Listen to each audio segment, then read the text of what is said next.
Welcome back, Shalligators. Today, we're going to talk about two people you actually might not have heard of, but an issue that you definitely have heard of: beauty standards. There's a big brouhaha brewing on Twitter and Instagram and God even knows where else between Jordan Peterson, who is a psychologist, He's kind of a stoic philosopher and he's considered controversial. He makes very bold statements. He's a little bit Machiavellian.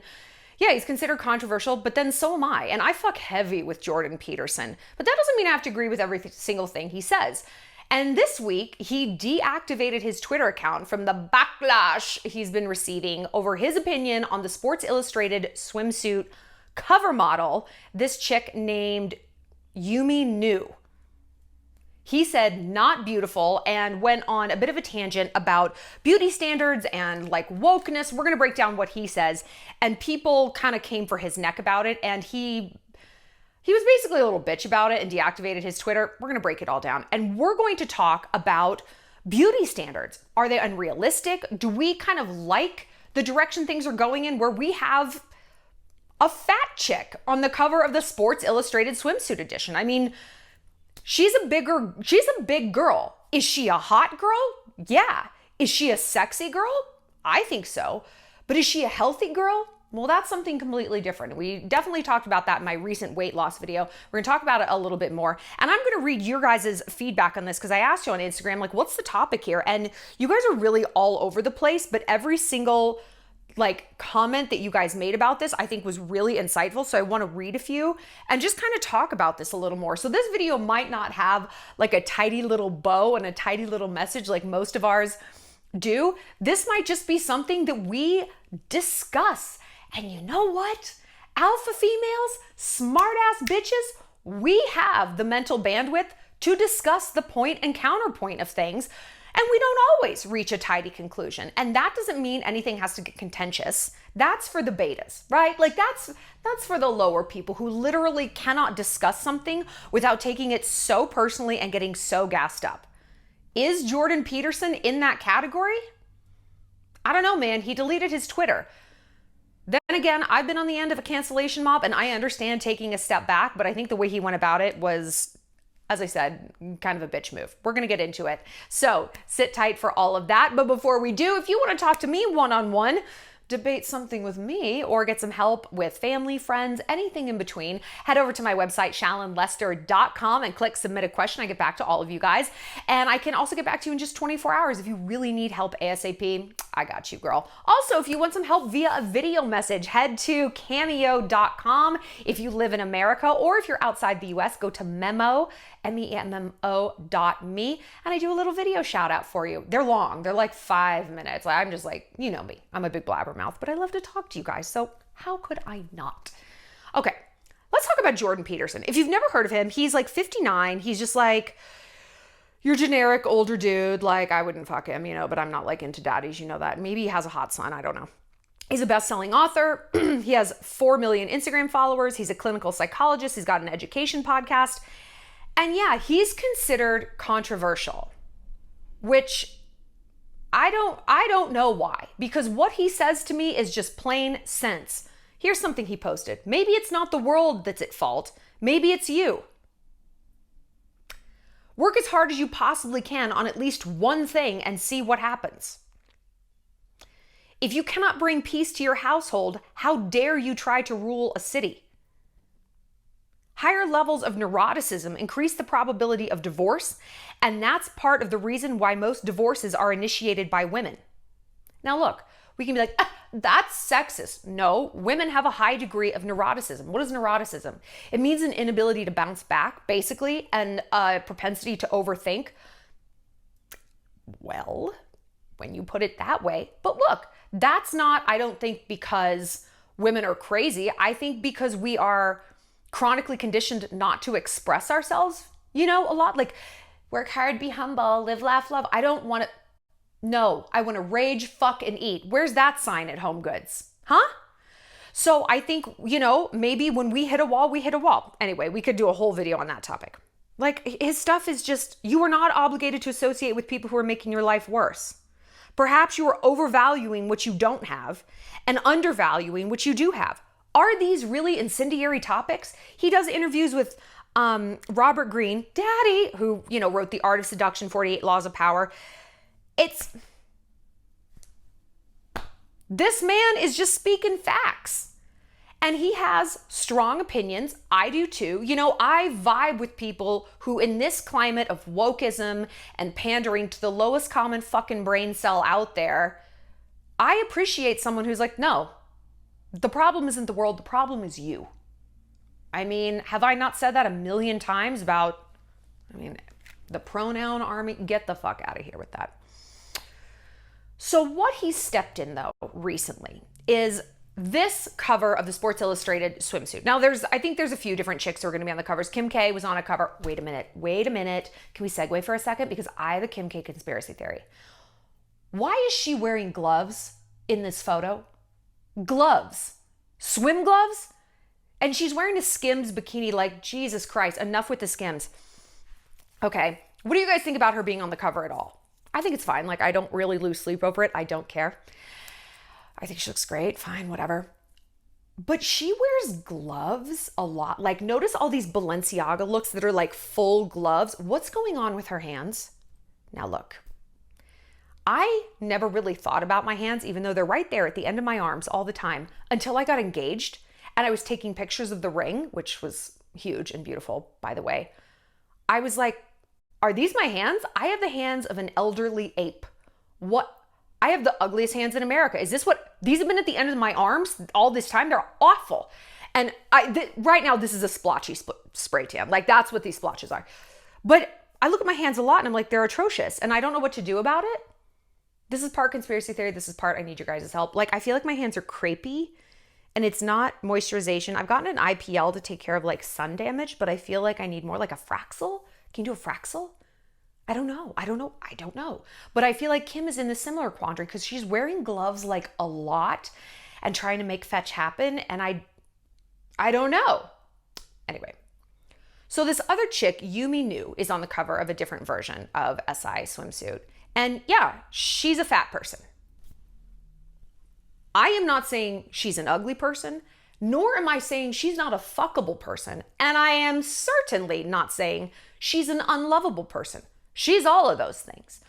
What I am saying is that she empirically is fat. I don't even mean it in a derogatory way. Like, she's bigger. Is she healthy? I don't know. I'm not her doctor. I hope that she is. I don't know. We've talked about this a lot in my weight loss journey video, that like, you being a certain size does not mean you're unlovable. It doesn't mean you're unfuckable even. It doesn't have, honestly, like kind of anything to do with how dudes find you attractive. Like, there's guys who are into everything, I just want you to be the healthiest you can be, And so Jordan Peterson so he had some thoughts on Yumi Nu's cover. He wrote, sorry, this is on Twitter, sorry, not beautiful, and no amount of authoritarian tolerance is going to change that. And someone's like, chunky women on magazine covers sounds like a parody view. Like, that doesn't even make sense, And Peterson said, it's a conscious, progressive attempt to manipulate and retool the notion of beauty, reliant on the idiot philosophy that such preferences are learned and properly changed by those who know better. What does this mean? Okay, to unpack what he's saying, he's like, this is the wokest attempt to force us to think something is beautiful that actually inherently, from a caveman standpoint, we don't find beautiful. We're attracted to who we're attracted to, and there are clinical, empirical, kind of set in stone metrics of what people find attractive, and this isn't it. And no amount of shaming and finger wagging is going to convince the human population otherwise. And it is also not up to a certain group of people to tell us what we should and shouldn't be attracted to. I don't disagree with that. We do know that certain things are attractive. White teeth, big bright eyes, shiny hair. These are markers of fertility, right? Like, this is our caveman brain, a man's caveman brain, being like, this woman has a high chance of carrying a baby. But this also skews in our favor sometimes. Women who have a little bit more meat on their bones are seen as more fertile than like a bony Maroney who probably maybe couldn't even menstruate, let alone carry a baby. And again, these are like, this isn't, This is like the caveman brain and what it's saying. So I understand what Jordan Peterson, like what he's saying in terms of like attractiveness and what we are inherently drawn to isn't something that's decided by the leftist woke mob. And it's horseshit to keep trying to force this idea down our throats. However, I see the irony that he's like, no, she's not beautiful. It's like, my guy, you're doing the same thing on the other end of the, you're doing the same thing. So I don't think either one is right. I don't think putting somebody on a Sports Illustrated swimsuit cover and being like, this is beautiful is helpful. Like we're attracted to who we're attracted to. I can see Jonah Hill or Seth Rogen, shirtless or naked, every day, all day, and I will never want to bone those dudes. I won't. That's not what I'm into. You could put them on the cover of every magazine, of every calendar, half naked. They could replace Jason Momoa in every movie. I'm never going to want to fuck those guys. I'm never going to be attracted to that. I have what I'm attracted to. It's a six pack. It's a chiseled jaw. That's what I'm into. If you're not cool, I literally don't care. But you're not going to convince me what I like, So Peterson did not take this super well. He actually dipped out of Twitter and I've had the cancel mob come for me and it sucks. I mean, they're coming for me right now. The Selena Gomez stand is like, Selena. What? Can you get a life? Can you just try? Go outside, eat some fruit. Spend the time you would have spent texting at me, posting at me, doing some squats. Just try maybe washing your face with some salicylic acid. Maybe you're going to feel better about yourself. A Crest White strip, give it a shot. But I've learned to just this shit doesn't even bother me anymore. It's I'm sorry your life is so miserable. I really don't care. But Jordan Peterson does care. I understand what this is like. It sucks. And he not only decided to take a break from Twitter, he talked about it and he said he's going to do that. And he really didn't shut the fuck up about it. I told my staff to change my password to keep me from temptation and am departing once again. Say less. He didn't. If I have something to say, I'll write an article or make a video. Okay. If the issue is not important enough to justify that, then perhaps it would be best to just let it go. You didn't need to say all this. And then one last tweet. I'm going to write an article on the technical reasons that Twitter is maddening us all very soon. Bye for now. Jordan, shh. You could have just dipped. It's the announcing. It reads as pussy, honestly. We have to come up with a different word for pussy because pussies are strong and they are amazing. They can take a whole lot of crap, right? So it comes off as kind of beta. So here's what some of you guys had to say. Some people have different preferences and that's totally okay. Beauty is in the eye of the beholder, period. Freedom of speech. And I agree with him. I think people shouldn't hate themselves, but also should actively work on being better. If being told you don't find X attractive, you're a racist, a shitbag, whatever. Someone said, Shallon, would you be thrilled if your body looked like this? Is this your dream body? No, it is not. No, it is not. I would not be happy if this was my body. I weighed less than her before I dropped 30 pounds and I hated how I looked, But that's my own personal preference. Some people would kill to be her size. A beta male negs you and tries to make it seem like he's saying an objective truth and not an opinion. He's allowed to have an opinion. I feel the same way he does. The difference between health versus aesthetic. We talked about this in my weight loss video, Whatever size you are, again, you're fuckable. Are you healthy? No, maybe not. Lizzo is not going to be in the hospital room with you when your circulatory system gives out at 38 because you're carrying 200 too many pounds extra. The body positivity movement has become incredibly toxic. It's not a health positive movement. And yeah, there's unhealthy skinny people, but I think we can all agree that, I almost said pound for pound. Fine, pound for pound, pun intended. You have a much higher chance of being unhealthy overweight than you do being thin. But fuckable is not the same thing. You have the exact same amount of chances of being fuckable if you weigh a little bit too much versus if you weigh a little bit too little. He can have his opinion, but acting like she'd even want him to find her hot is laughable. Yep. It's not deep. Differing opinions, but why the need to say it so publicly and knock a woman? I do think that this is a hugely valid point. We're shit talking all the fat men. And listen, we could make some counterpoints here. Why aren't fat naked men on the cover of like Men's Health, like a beer belly? Well, you could say because that isn't healthy. Like if you put a fat half naked man on the cover of Men's Health or Men's Fitness, men would say that's not healthy and that's not fit. We could draw that conclusion about someone who is obese. It is not healthy and it is not fit. Like that's literally the definition. And yet we see that with women. We do see obese women on the cover of magazines, and we are fed this narrative that like, no. This is not only healthy, this is sexy. So in a way, it's sexism in kind of the reverse way, which fine, fuck man, I don't fucking care. But it is interesting that like Jordan has these opinions on women, and somebody made the best point of all. Jordan Peterson, literally no one wants to see your ass half naked on a magazine. You're not fuckable at all. I mean, I didn't say it, but I mean, he's not to me, you know, I like him young, but that's a good point. Like so much criticism and opinions about women's bodies that men don't always, what do you mean don't always? Men almost never find themselves subjected to. That guy with that face and that hair talks about attractiveness? I mean, true. Like, is it like me, a potato on the internet, shitting all over a first round draft pick and saying his like standing jump isn't high enough? You know, it's like, who the hell am I to talk about the athleticism of somebody else?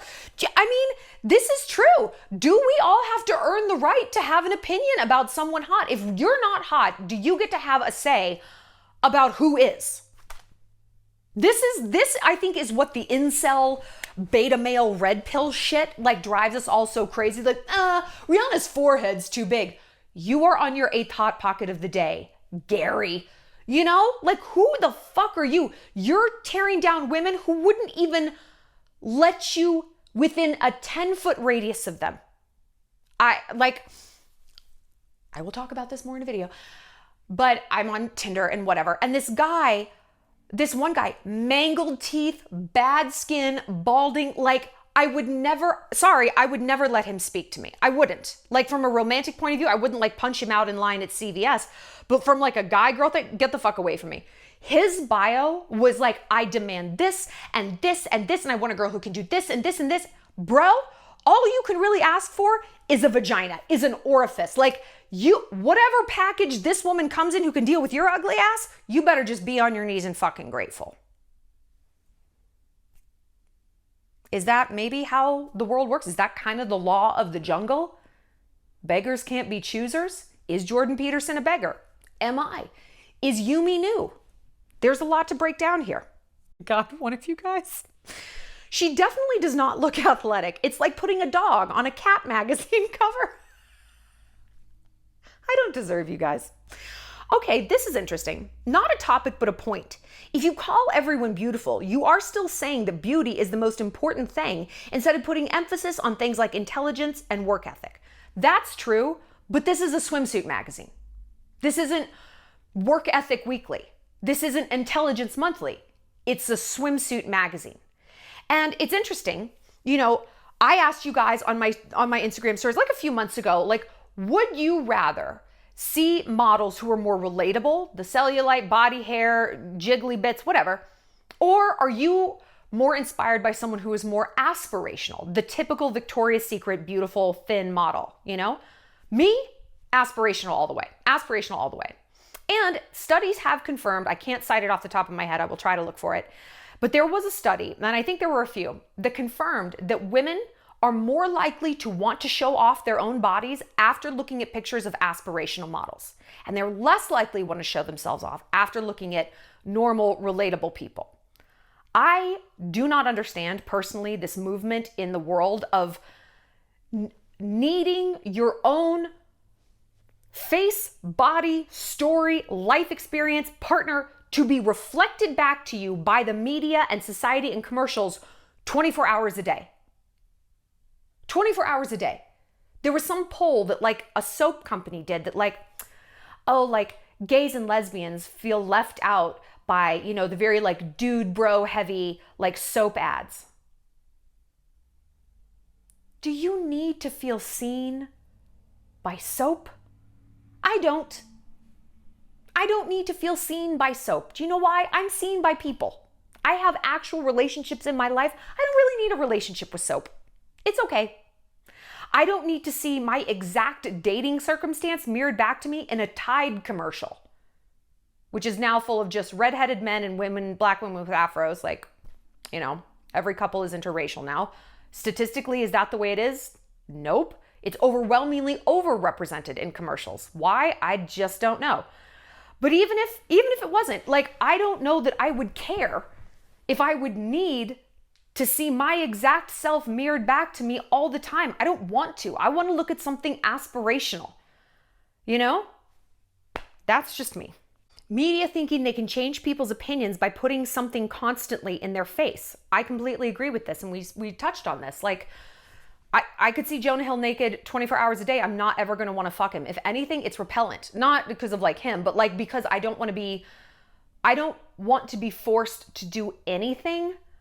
And especially, I don't want my opinion based on like shame. I think it's truly the weakest thing. And these virtue signaler people out there, to me, it's like you don't feel part of a tribe. You don't feel like you have enough, you know, valid connections in your life and strong emotional relationships. And so this is the tribe. You're part of the woke mob and you're canceling people and you're shaming people. You need to want to fuck a fact check. Okay, maybe they do and maybe they don't. And if you just had some better connections in your own life, you literally might not care who anybody else wants to fuck because you'd be getting laid enough yourself. And I know I keep using this like fuckable, getting laid, But then what else is this about then? What else is this about? When we're breaking it down on the most basal level, that is what this circles back to. And like I said, you can catch a dick at whatever size you are, but you need to let other people catch dicks at whatever size they are. And you need to let the men giving the dicks, like throwing the dicks that other women are catching, throw them to the places they find attractive. It's really not doing you any favors to try to force someone to be attracted to you. We can't force people really to do anything. You can't force someone to have a different favorite color. You can't force them to like a food that they inherently hate. Why do you need to? Why do we need to? Can we just say different strokes for different folks and move on with our lives? Being a model implies that you are the best version of something. I don't get inspired looking at fat people. How to base your value on things other than appearance. Ooh. This one I like. Fat but still photoshopped? Hypocrites. This has always been my issue with Lizzo. She's like, I love my body. I'm so proud. You're photoshopping out your cellulite. So which is it? Which is it? You don't have to love your cellulite. That's fine. I don't know many women who are like, I wish I had more. You don't have to love it. That's okay. But again, like stop gaslighting people and lying and pretending that that you're all about body positivity and acceptance when you're photoshopping yourself. Like I'm fine with someone being like, I literally hate my stretch marks. I Photoshop them out of every picture. It's your body. Edit it however you want to. Like, I don't care. And I have respect for Khloe Kardashian, who's like, it's my face. It's my image. I love a good edit. I love a good filter. I'm going to present myself how I want to. Okay. I think I found a comment that is going to segue into maybe the overall topic we're going to talk about. Feeling sexy instead of awkward when you have an untraditional look. Because I guess if there's one theme that came up on your questions or your comments, how to feel attractive. How to feel attractive when you don't have the perfect boob size, which what even is that? When you're not the ideal weight. When you're not the perfect hair color, when you're mixed race. First of all, if you're mixed race, God, you are so lucky. You are so lucky. Genetically, you got like the best of both. You know, that's how genes work. You didn't just like copy, paste, replicate like my parents did. I'm just like a asexual reproduction, both of them. you're great if you're mixed race. You probably have amazing skin. I don't know anyone who's mixed race who doesn't have like great skin. Really good hair. Anyway, how to feel attractive if you don't conform to the beauty standards. Okay. You know what's funny? Like, I feel like beauty standards is almost like being popular in high school or the high school experience. I don't know anyone who looks back on adolescence and is like, man, was I thriving. I was so poised and graceful, confident. I loved my body. I wasn't awkward at all. Like, we all look back and we're like, oh, just like cringe machine. And I went to a high school reunion and the girls who were literally beautiful, poised, confident, graceful, they were like, oh my God, high school, what a nightmare. And I'm like, it was a nightmare for you? You were literally homecoming queen. How is that possible? But it just goes to show, my point is, no one gets out alive. No one really feels like I'm fucking crushing it in this category. We all feel like we're kind of on the outside. And that's what sucks about, well, adolescence and high school, but also beauty standards. Beauty standards fucking suck for all of us. They suck for all of us. And no matter what category you're in, you still feel like I'm on sort of the outside somehow. But it's important to ask ourselves, like, well, the outside of what? I mean, really, like the outside of fuckability? We keep going back to this. You are fuckable, AKA lovable, AKA wifeable, girlfriendable, best friendable. Like, no matter what, you are if you're Asian, you are if you're black, you are if you're short, you are if you're tall, like blah, blah, blah. It's like a Dr. Seuss book. Like, no matter what, like there is plenty of attraction to you. Like there's plenty of people who are gonna find you attractive. So is it like the media's portrayal of a beauty standard? Again, I know I'm a white chick, like I have typically been completely represented. You know, I don't particularly feel like I am now, it's not really the vibe everybody's casting for, but that's fine. Whatever, I can just live my life. I don't care. So who exactly is making you feel on the outside? And look, we can say, oh, it's the media, it's like magazine covers, but maybe it's not. Maybe it's like the group of guys you hang out with and they're all going for like Britney and Cassidy and you're like, okay. And you just do not feel like you're being seen by this population, whatever this population might be. Here's what I believe the solution is. And it's not going to be what your knee-jerk reaction, what your impulse is going to do. If you don't feel like your beauty fits into the traditional standards, you gotta lean in to what you're doing and not chase the trends. I've interviewed a lot of celebrities. I mean, dozens and dozens, if not hundreds. And I see them up close. I see their makeup. I see the size they really are. I see them without Photoshop. And do you know who was one of the most on paper unattractive, but undeniably sexy? Dita Von Teese. You know her, right? When you just look at her face, and this is my opinion, she's not the classic beauty. Like for me, looking at her face, like, and she has kind of like wonky teeth, but I could not find her sexier. She is hypnotically sexy to me. Like her movements, her attitude. She also has a weird voice. It's kind of a Michigan voice. You would not expect it. I know. She had spent her career trying to fit into like the typical mold of like what Hollywood was doing at the time, who was attractive, the Margot Robbie, the Lindsay Lohan, the whatever, the low-rise jeans. I don't think anyone would have said like, oh, that's a really sexy woman. But because she found this lane that really was authentic to her and like, this is my personality and this is the aesthetic I like, this is the vibe I like. I mean, you can't fucking get enough of her. She's fantastic. And I see so many women, young women, not so young women, chasing trends. And this is part of our social inclusion needs as people. We want to wear this like, not just clothes, but like body armor, war paint, and blend in. And it's like, if we can do what the rest of the group is doing, that's going to give us the outcomes that we want. Okay, if I use this makeup palette, if I wear these high-waisted jeans and Doc Martens, don't do that. It's so unattractive on the vast majority of bodies. Then I'm like safe. You know, I'm going to do what works for the crowd and I'm going to get a good return on investment for this. I really encourage you to find your own lane, to find your own style, things that genuinely make you feel authentic, and not just in what you wear, but in what you do.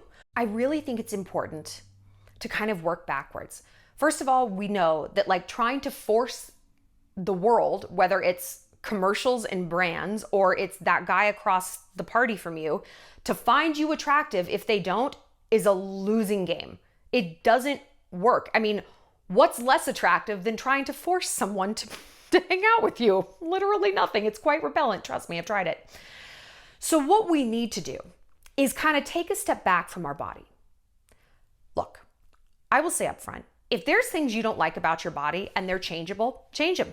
It's your body, man. If what's holding you back is a nose job or dropping 30 pounds in a healthy way or getting like an IPL and fixing your skin, fucking do it. If you want to, do it. Life is short. Why hate yourself for something that might be fixable? But, and again, look, we've talked about this a ton. Do not try to fix something internal with something external. It's not going to work. And the way you can tell is if you imagine, okay, if I get my boobs done, everything that I stress about and everything that I hate magically won't exist anymore. I'll never get rejected. That guy who negged me and my off-legs boyfriend, that's all going to work out great. Every outfit is going to look fantastic on me. Like, it's not a magic wand, you know? But if it's this thing, it's like, hey, I like everything else, but this thing, it's making me self-conscious. You have the right to change your body, you know? And I said this in my weight loss video. I wasted decades of my life trying to love myself at any size when I don't.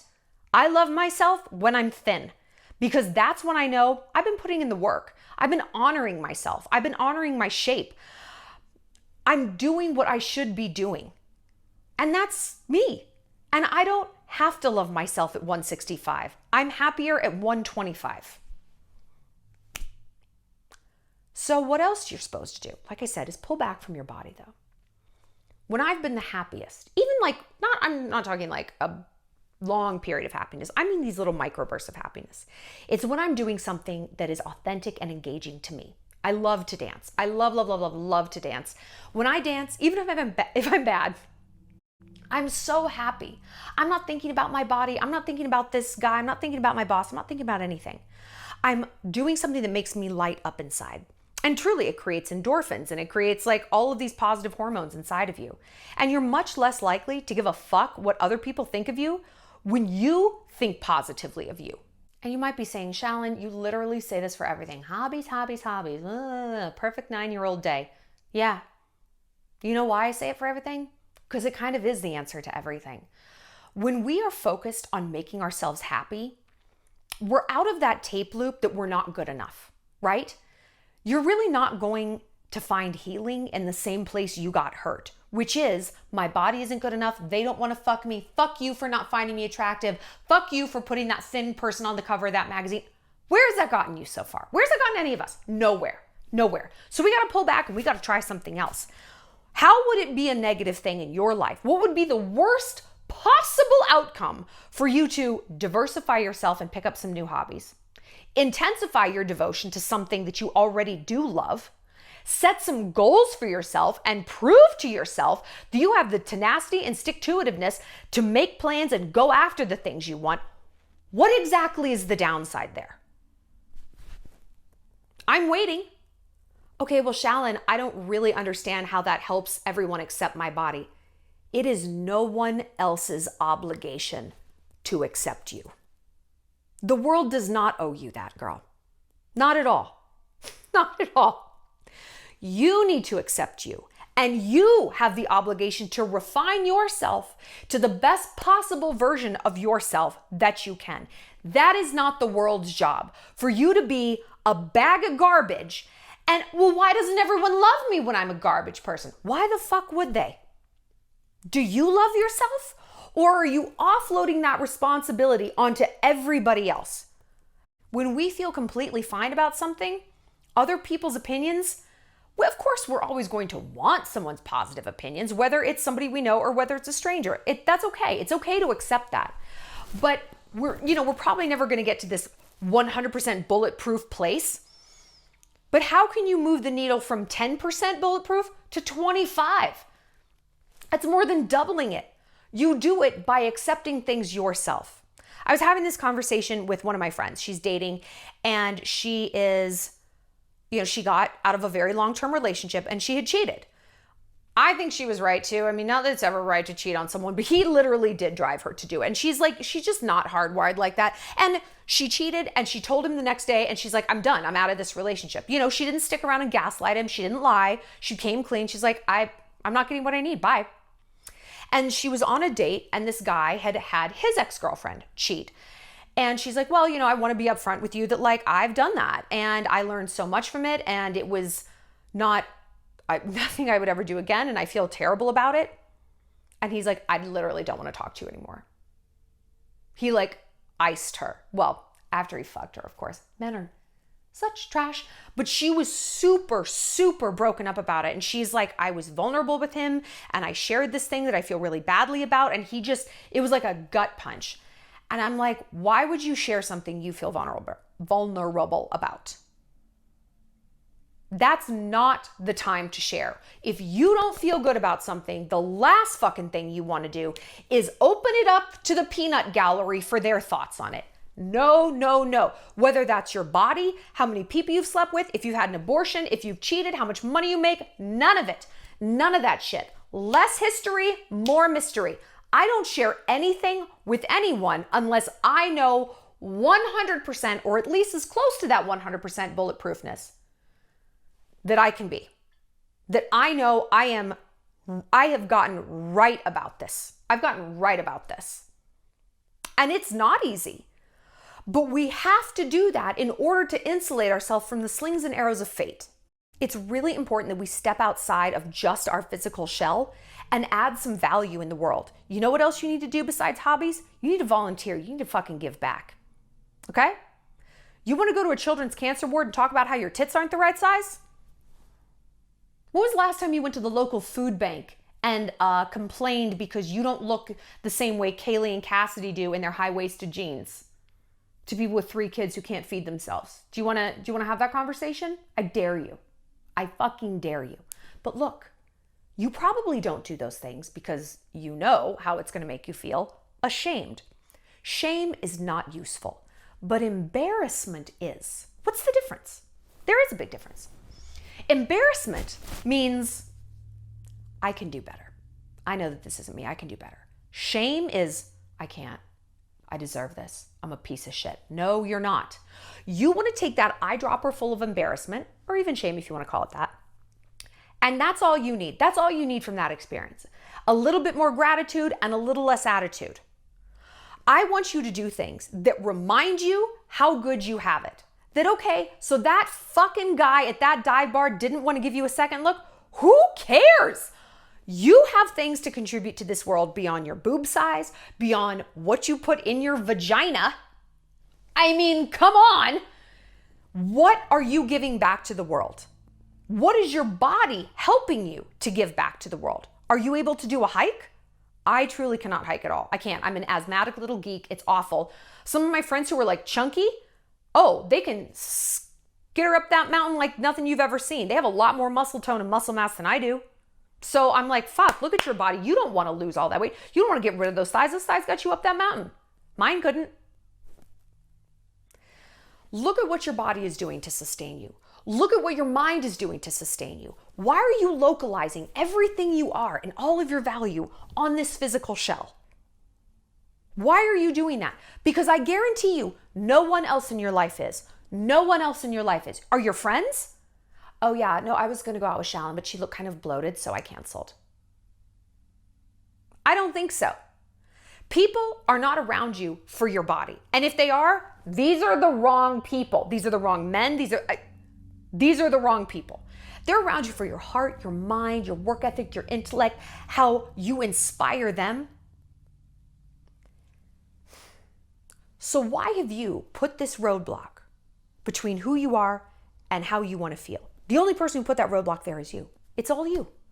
And that means you can remove it whenever you want. And you do that by diversifying your hobbies and doing things you feel passionate about, doing things that cultivate gratitude and not attitude, surrounding yourself with people who appreciate that woman who has hobbies, that woman who gives back, that woman with the intellect, and cutting out the people who make you feel less than. I'm not saying, again, you're ever gonna get to perfect 100 out of 100 body image positivity. I love myself, I love my thighs. You might not, that's okay. But what if you tried to go from 10% to 25? What if you tried to do that? Imagine how much better you would feel. More than twice as good. I think that's a pretty good place to start. Don't you?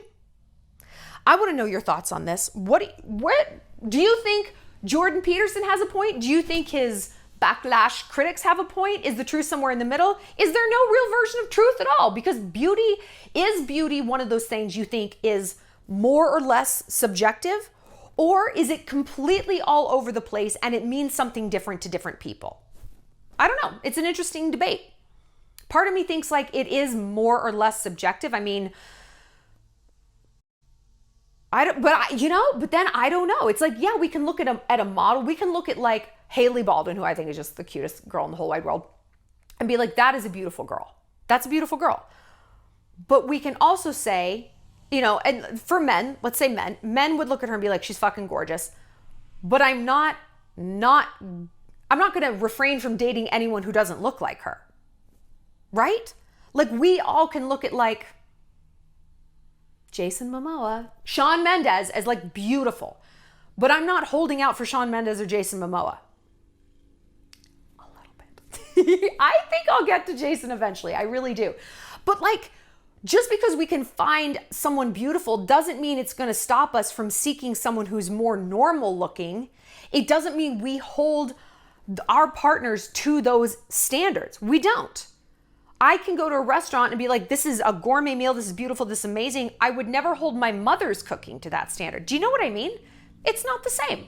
So I think if we can all just pull back and recognize that what we see as the typical beauty standard truly has no bearing on what people in real life are drawn to and who they partner up with, I think it's just honestly not gonna be that deep.